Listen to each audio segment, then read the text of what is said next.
ఓం మహాబలాయ నమః, ఓం హేరంబాయ నమః, ఓం లంబజటరాయాయ నమః, ఓం హరస్వగ్రీవాయ నమః, ఓం శ్రీ వరసిద్ధి వినాయక స్వామినే నమః. గురువుగారు, నాకు ఒక చిన్న డౌట్. అసలు వినాయకుడు ఎలా జన్మించాడు గురువుగారు? మంచి ప్రశ్న అడిగావు నాయన. పూర్వం గజాసురుడు అను ఏనుగు రూపం గల రాక్షసుడు శివుని గూర్చి తపస్సు చేయగా అతని తపస్సుకు మెచ్చి శివుడు ప్రత్యక్షమై గజాసురుడి ఉదరములో నివాసం ఉండేటట్లు వరమిస్తాడు నాయన. ఏంటి గురూజీ, గజాసురుని పొట్టలో శివుడు నివాసం ఉండేటట్లు వరమిస్తాడా? మరైతే గజాసురుడి పొట్టలో శివుడు నివాసం ఉన్నాడా స్వామి? ఉన్నాడు నాయన. అందుకే కైలాసంలో పార్వతీదేవి శివుని జాడ తెలియక శివుడి కోసం కంగారు పడుతూ వెతుకుతూ ఉంటుంది.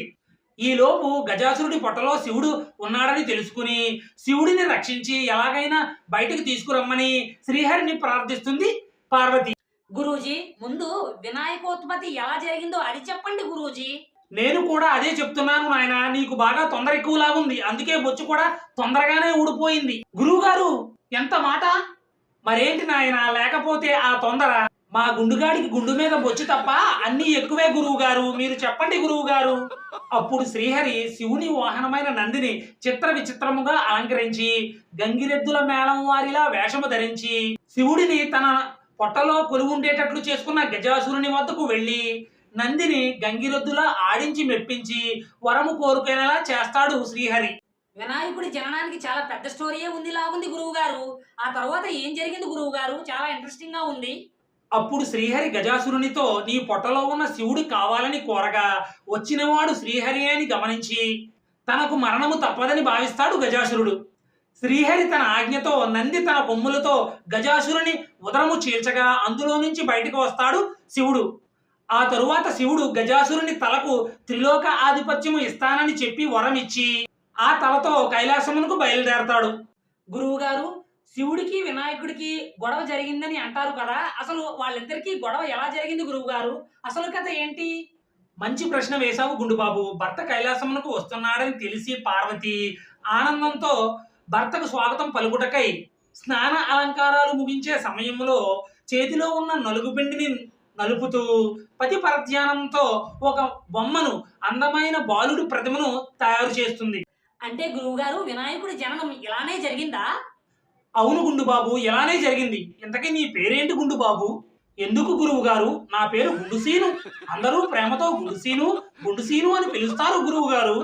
అది బుర్రా లేక మర్రి చెట్టు తొర్రా నాయన. ఆ పుర్రెలో అన్ని డౌట్లు ఉన్నాయి. బాగా హీట్ ఎక్కినట్టుంది, కొంతసేపు తీసుకెళ్లి ఫ్రిడ్జ్ లో పెట్టు నాయన, చల్లబడుతుంది. గురువుగారు, ఎంత మాట! అపచారం అపచారం. నేనన్నది తలకాయ గురించి నాయన, నువ్వే కాయ గురించి అనుకున్నావు. అందుకే బుర్ర ఉంది కానీ అందులో పుర్రె లేదు అంటారు అందరూ. నీ తలకాయ బాగా హీట్ ఎక్కితే గజాసురుడి తల తెగినట్టు నీ తల కూడా 1000 వ్రక్కలు అవుతుందని అలా అన్నాను నాయన. నువ్వేమో అపార్థం చేసుకుంటున్నావు. గురువు గారు, నాకు డౌట్. బుర్ర ఉంది కానీ అందులో బ్రెయిన్ లేదు అంటారు, కానీ పురి లేదంటున్నారేంటి మీరు? నువ్వు కూడా ఆ బాబుకులానే ఉన్నట్టున్నావు. బుర్రలో పుర్రె లేకపోతే బ్రెయిన్ ఎలా ఉంటుంది బాబు? ఒకసారి ఆలోచించు. Brainless fellow. గురువు గారు, క్రైమ్ స్టోరీలో కామెడీ ఎపిసోడ్ లాగా డివోషనల్ స్టోరీలో ఈ కామెడీ స్టోరీ ఏంటి గురువు గారు? వినాయకుడి జననం కథ చాలా బాగుంది, దానిని కంటిన్యూ చేయండి. మీరు మాటి మాటికి డౌట్లు అడుగుతూ ఉంటుంటే ఫ్లో పోతుంది నాయన, కొంచెం సైలెంట్ గా ఉంటండి. ఇందాక ఏం చెప్పాను? సారీ గురువు గారు.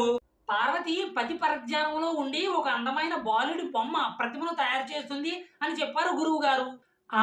అలా ఆ బొమ్మ అందంగా ఉన్న కారణంగా ఆ బొమ్మకి ప్రాణం పోయాలని అనుకుంటుంది పార్వతి. అప్పటికే తన తండ్రి పర్వతరాజు ద్వారా గణేష మంత్రం పొంది ఉండడం వల్ల ఆ మంత్రము ద్వారా ఆ బొమ్మకు ప్రాణం పోస్తుంది పార్వతి. అలా గణేష జననం జరుగుతుంది నాయన.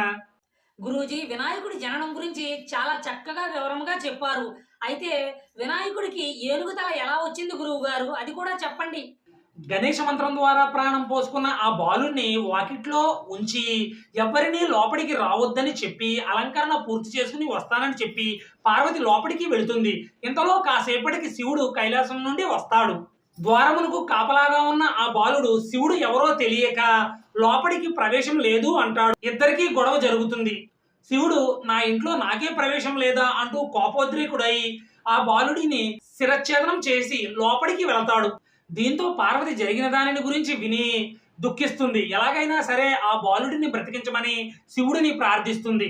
శివుడు కూడా చింతించి తన వద్దనున్న గజాసురుని తలను, ఏనుగు తలను ఆ బాలుడి యొక్క మొండెముకు అతికించి బ్రతికించి గజాసురుని శిరస్సుకు శాశ్వత త్రిలోక పూజ్యతను కల్పిస్తానని ఇచ్చిన మాట ఇలా ఫలిస్తుంది. అలా గణేశుడు వినాయకుడి తలతో త్రిలోక పూజ్యతను సంతరించుకుంటాడు. అది నాయన విషయం. గురువుగారు, వినాయక జననం గురించి చాలా చక్కగా చెప్పారు గురువుగారు. మీకు ధన్యవాదములు.